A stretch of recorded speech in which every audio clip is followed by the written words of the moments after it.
When we do something good, why do we really do it? I mean, is it ever just pure selflessness or, is there always that little bit of self-interest tucked away somewhere? It's a fundamental question, isn't it? And it's precisely what we're diving into today. Yeah, for this deep dive, we're digging into a really fascinating work, The Three Mirrors, Stories from the Selfish Theory by Samuel Ngoci. It's a fantastic source, offers this really fresh, insightful Kenyan perspective on, well, human motivation. It definitely challenges how we usually think about why we act.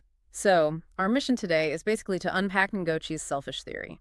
The core idea is that our reasons for doing things, especially good things, are way more complex and tangled up than we often admit. Exactly. We're going to explore how self-interest and what looks like pure altruism can actually, maybe surprisingly, work together, converge even. And hopefully by the end of this, you'll have let's say, a richer way of looking at your own actions and maybe understand others a bit better too. You might just find yourself having a few aha moments Yes. about generosity, ambition, Mm-hmm. all of it. Okay, so let's get into it. The journey into this selfish theory actually starts somewhere really vivid and relatable. A crowded matatu in Kenya. Right, one of those minibuses, packed, navigating Nairobi traffic. In the book's prologue, Ngoci sets this scene.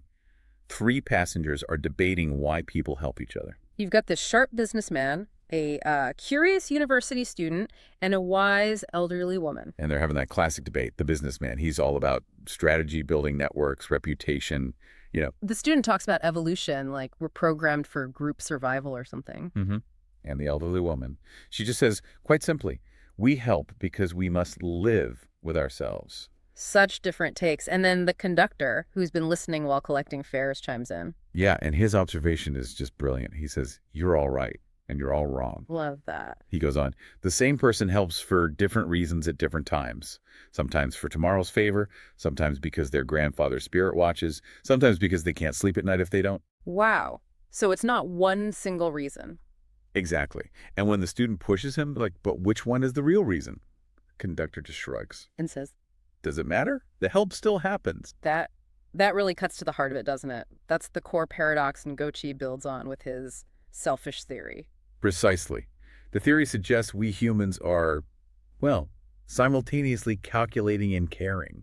We're programmed by evolution and culture, maybe, but we also choose. We're selfish and generous. So the question isn't which one we are. No, it's how all these forces mix together and shape our actions. Okay, so how do we get a handle on this mix? Ngoci gives us a framework, right? The three mirrors. That's right, the three mirrors.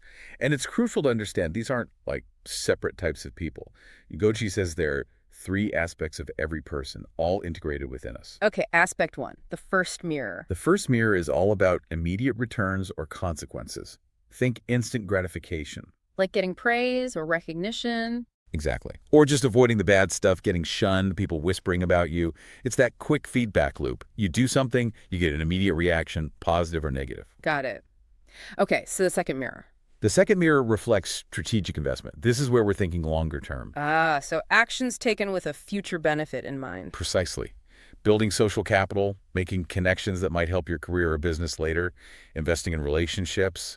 It's a more calculated, future-focused kind of generosity. Immediate returns, strategic investment. What's the third mirror? This one sounds deeper. It is. This is identity preservation.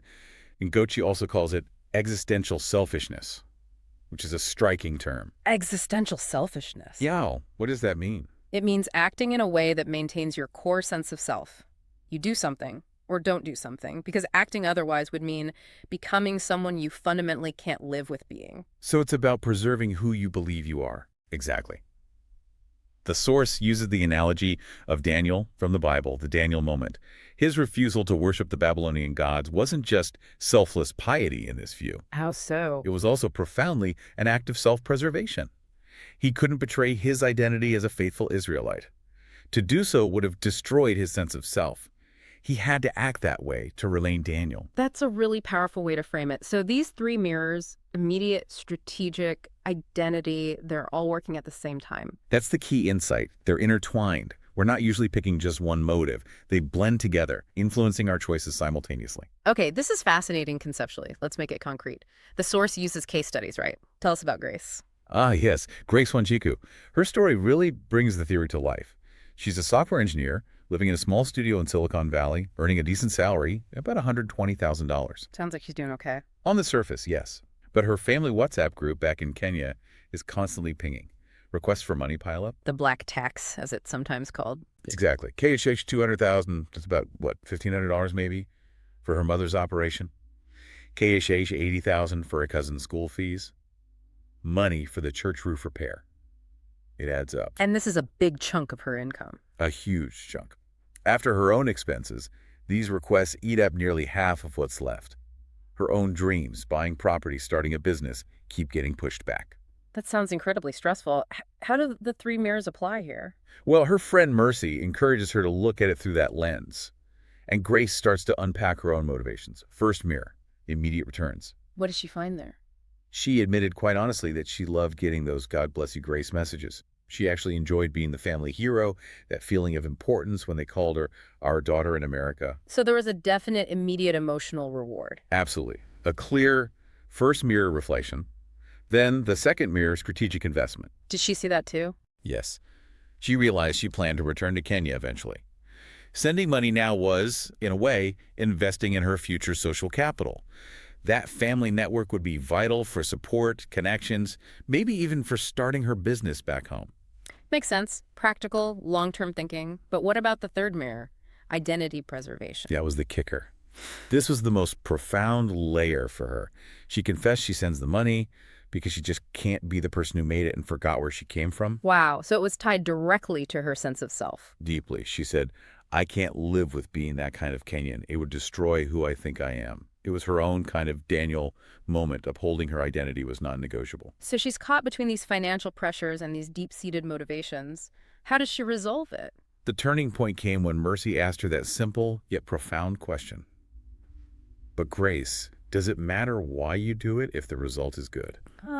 Echoing the Matatu conductor. Precisely. Does the purity of the motive matter if her mother gets care, her cousin gets schooling, the church gets fixed? So what did Grace do? She decided on transparency. She wrote a heartfelt message to her family, expressed her love, her desire to help, but also shared her own dreams, her own limitations. That must have been tough. Incredibly. But she proposed creating a sustainable monthly budget together, prioritizing the most urgent needs. Acknowledging her own needs and self-interest didn't make her less generous. It made her more strategic, sustainable. Both. The guilt lifted. It became an intentional choice, not just an obligation. The source puts it beautifully. She was still selfish. She was still generous. She was learning they could be the same thing. That convergence point again, it's powerful. Does this play out in other contexts too? Absolutely. Yeah. Let's look at Mwangi Ndiraja and the Harambee Heart.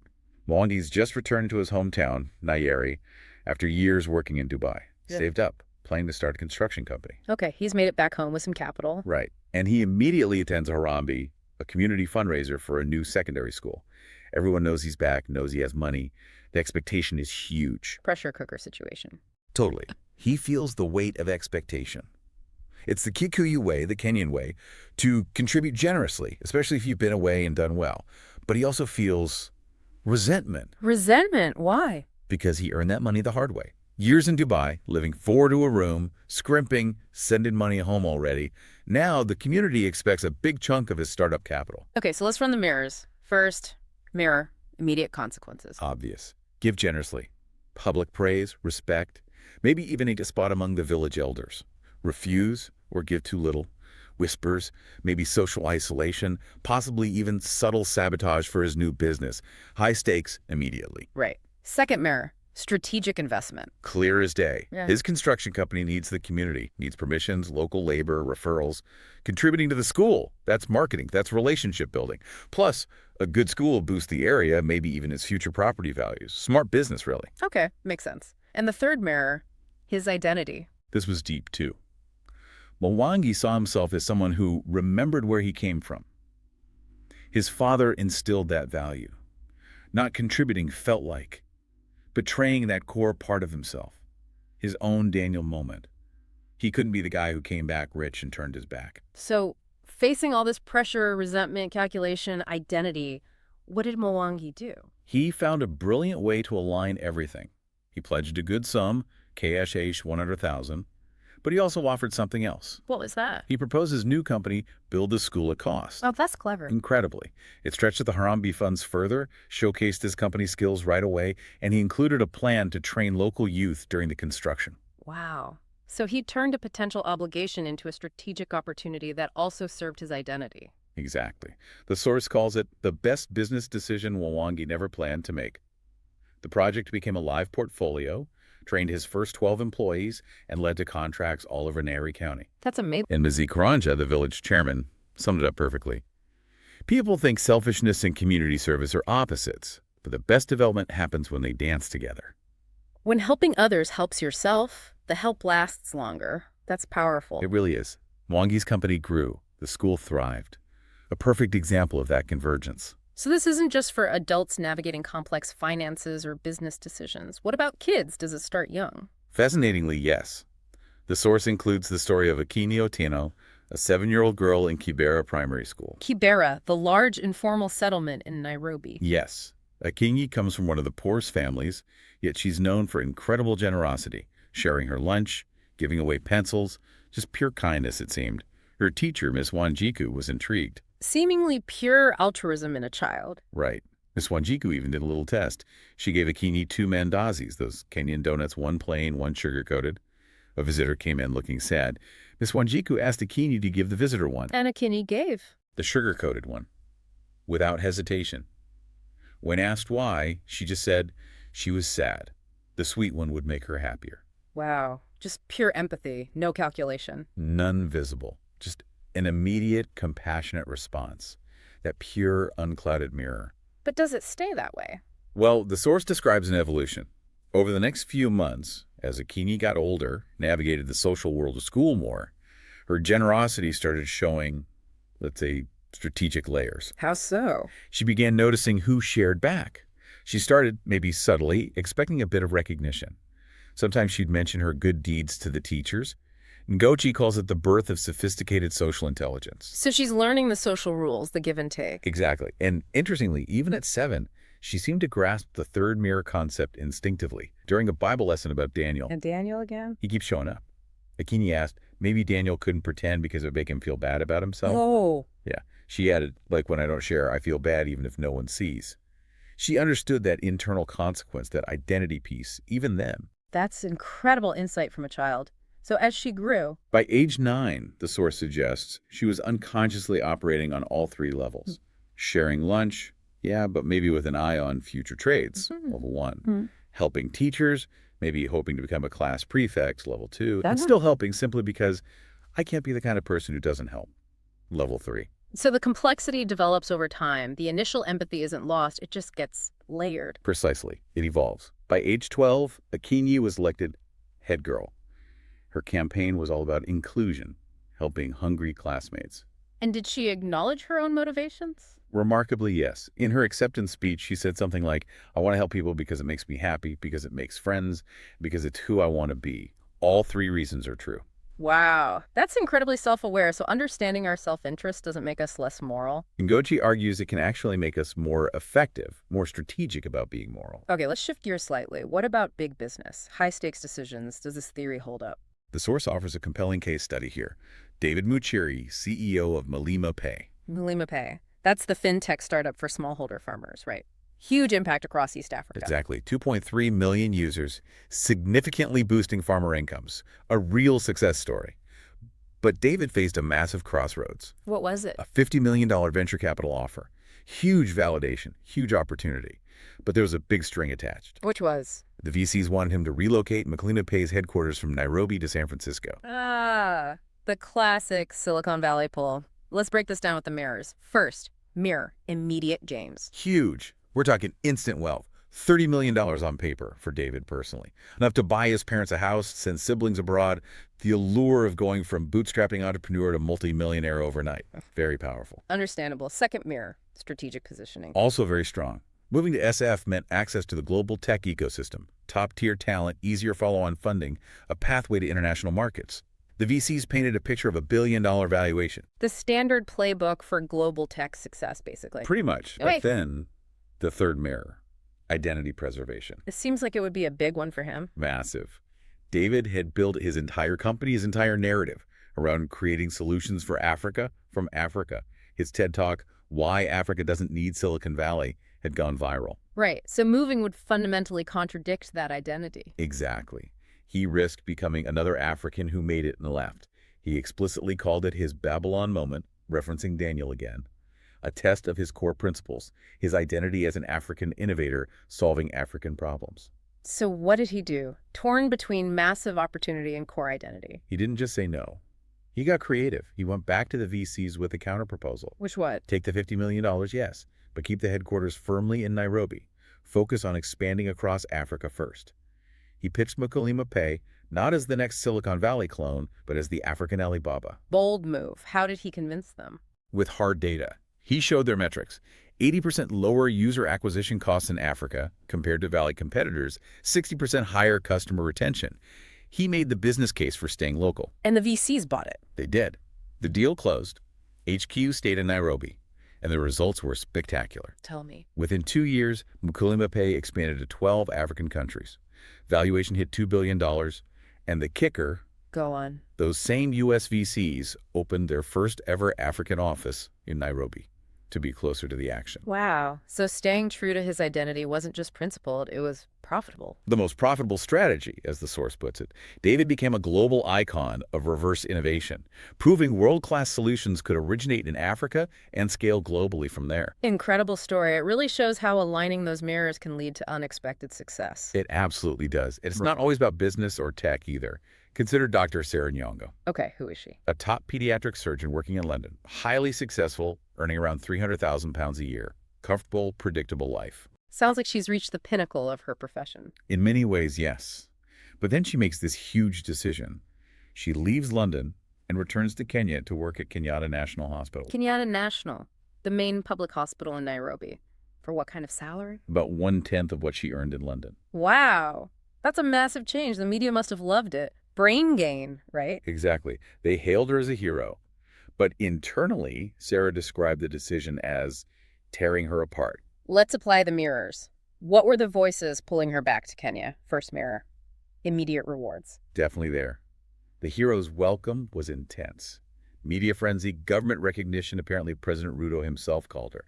She became instantly famous in Kenya in a way she never was in London. Okay, significant immediate gratification. Second mirror. Long-term strategic benefits. Absolutely. She envisioned building Kenya's first world-class children's hospital, training the next generation of surgeons, the potential for massive, lasting impact. Maybe even down the line, a role in policy, like Minister of Health, for an even bigger legacy. A huge long-term vision.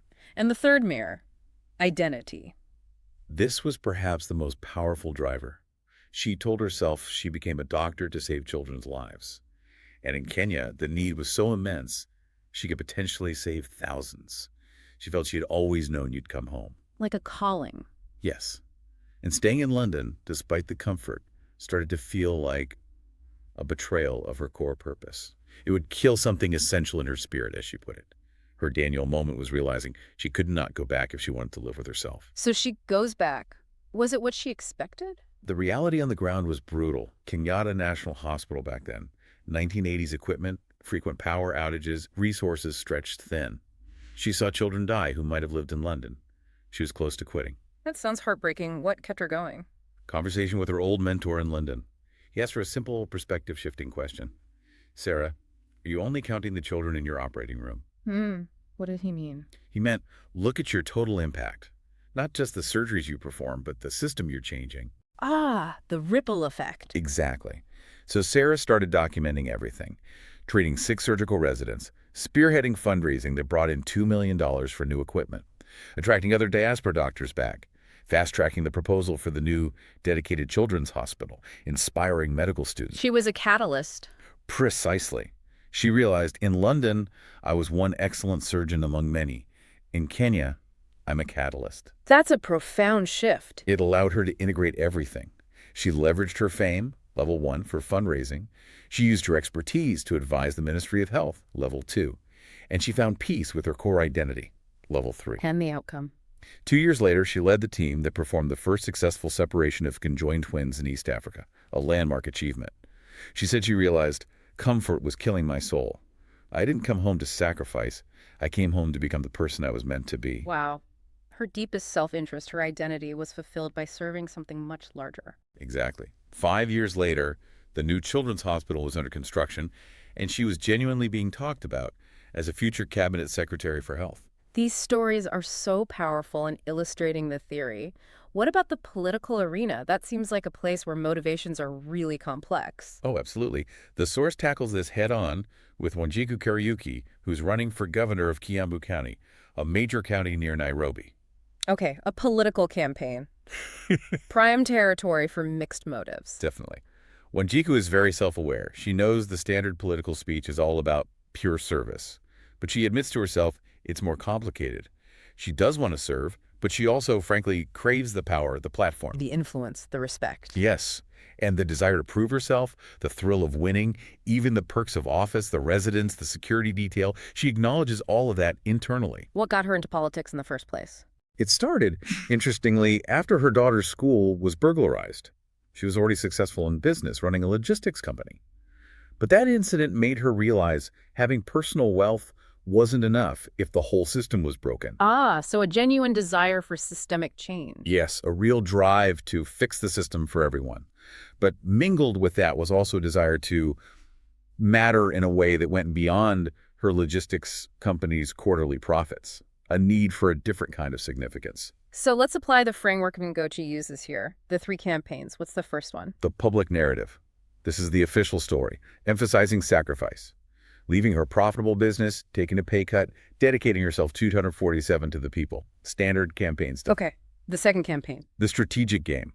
This is the behind-the-scenes reality. Right. Building a political machine, courting influential figures, cutting deals, maybe promising contracts or positions, playing the hardball politics needed to win. The necessary calculations of power. All right. And the third campaign, the identity quest. This is deeply personal. Proving herself, maybe overcoming doubts instilled by her family, like her father, leaving a lasting legacy beyond just business success. So she's juggling all 3. Does she face a moment of reckoning? She does. Her pastor confronts her directly, asking that pointed question. Are you running to serve God and the people, or to serve your own ambitions? Tough question. How does she grapple with it? She reflects on Daniel, like, again, seems he's the patron saint of this theory. She realizes Daniel didn't reject power. He accepted it, but used it strategically to serve his people and his God within the Babylonian system. So the question isn't whether she has ambition. No, the question becomes, what will I do with the power if I get it? And does this internal struggle become public? It does, dramatically. Her opponents dig up damaging info about her wealth, her privilege, maybe some past business deals that look questionable. They try to paint her as just another self-serving elite. The classic political attack. How does she respond? Instead of denying or deflecting, she leans into the complexity. At a huge rally facing these accusations, she gives this incredibly honest speech. What did she say? Something like, yes, I want to be governor. Yes, I want the power that comes with it. I won't lie about that. And yes, I absolutely want to transform healthcare and create jobs for all of us. All of these things are true. Wow, that's risky. Extremely. But then she pivots.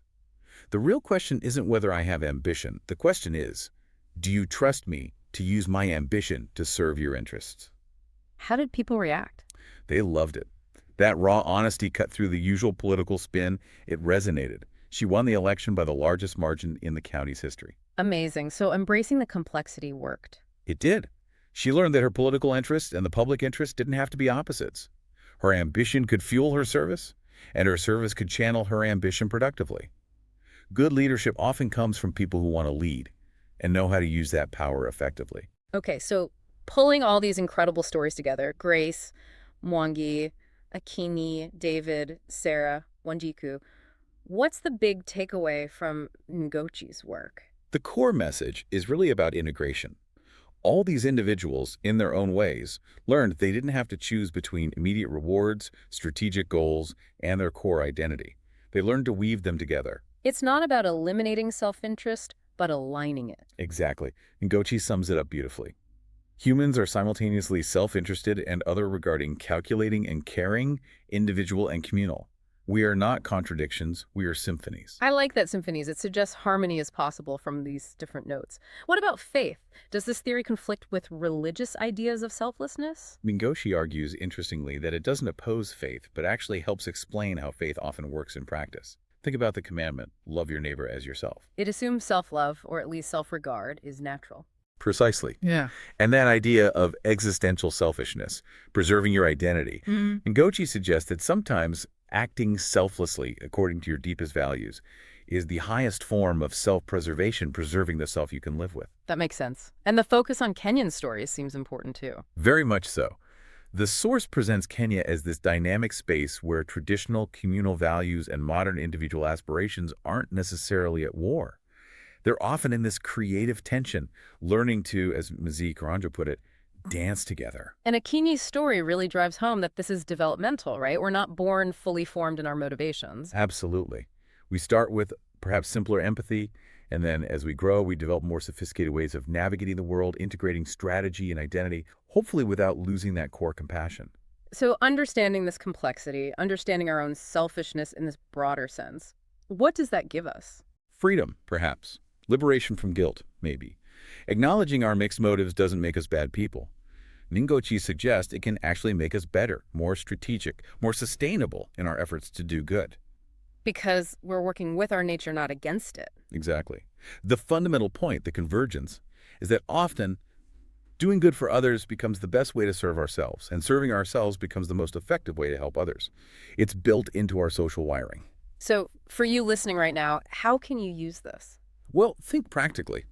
If you want to encourage generosity in your community or workplace, don't just appeal to pure altruism. Show people how it also benefits their reputation, level 1, their relationships or careers, level 2, and aligns with the kind of person they want to be, level 3. It's not manipulation, it's just acknowledging reality. It's recognizing how humans actually operate. Same for honesty. Create environments where it's rewarded, and dishonesty has clear negative consequences. For community service, help people connect it to their own sense of purpose and flourishing. So the goal isn't to become purely selfless saints, because that might not even be possible or sustainable. Right. The goal reflected in these stories is integration. The characters don't magically transcend self-interest. They learn to harness it to align it with larger goals. The three mirrors show us who we are: complex, multifaceted.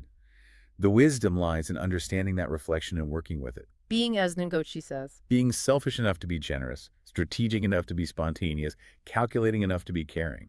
which brings us full circle, doesn't it? Back to that Matapi conductor in Nairobi. Indeed, his final question hangs in the air. Does it matter which reason is real? The help still happens. Maybe the answer is all the reasons are real. They're all part of the human symphony. And perhaps what truly matters most is that the help, the service, the connection, the love, it finds a way to get expressed in the world. A powerful thought to end on. So for you, the listener, maybe take a moment.